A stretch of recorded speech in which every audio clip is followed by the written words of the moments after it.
তো বন্ধুরা, অবশেষে সালমান খানের জন্মদিনে এসে গেছে তার much awarded movie battle of গালওয়ানের টিজার। আর আজ ঠিক আমরা সেটা নিয়েই কথা বলবো। একদিকে চাইনিজ আর্মি এগিয়ে আসছে আর অন্যদিকে ইন্ডিয়ান আর্মি দাঁড়িয়ে আছে, আর সামনে দাঁড়িয়ে আছে আমাদের ভাইজান সালমান খান। হাতে তার একটা লাঠি আছে আর সেই লাঠিকে ঘিরে আমাদের কিছু ডায়লগ শোনানো হয়েছে। হ্যাঁ, ডায়লগগুলো ভালো লেগেছে আর ব্যাকগ্রাউন্ডে একটা কবিতার মতো গান শোনা যাচ্ছে।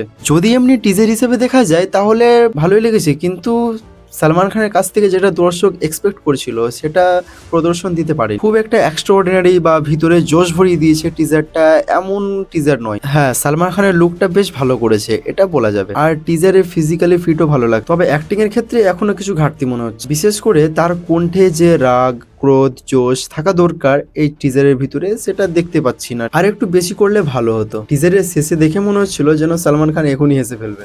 এই ধরনের সিনেমায় একটু বেশি রাগ থাকা দরকার, যেখানে সালমান খান একটু বেশি ক্যাজুয়াল লাগছে। মুভিটা অ্যাক্টিং এর দিক থেকে একটু বেশি ডিমান্ডিং, কিন্তু টিজারে কিছুটা কম মনে হয়েছে। যদি পুরো মুভিতে এই মতো এক্সপ্রেশন আর ক্যাজুয়াল অ্যাটিটিউড থাকে তাহলে এই মুভিটাও ফ্লপ হওয়ার চান্স বেশি। তবে ফিজিক্যাল অ্যাপিয়ারেন্স এর দিক থেকে তিনি ভালোই লাগছেন, অন্তত তার আগের কয়েকটা মুভির তুলনায় অনেক গুণ ভালো। হ্যাঁ, কিন্তু টিজারে যে ক্যানভাসটা দেখা যাচ্ছে সেটা বেশ ভালো। যেমনটা আগে বলেছি, টিজার আর মিউজিকটা বেশ ভালো, কিন্তু এর ভিতরে যদি একটু জোশ আর রাগটা যদি একটু আর বাড়ানো যেত তাহলে টিজারটা হয়তো একটু বেশি আর পাওয়ারফুল হয়ে দাঁড়াতো। হতে পারে মুভিতে সব ঠিকঠাক থাকবে, কিন্তু টিজারে এই ঘাটতিগুলো চোখে পড়েছে। এই মুভির যিনি ডিরেক্টর অপূর্ব লাখিয়া, তার ফিল্মোগ্রাফি মিক্সড ব্যাগ।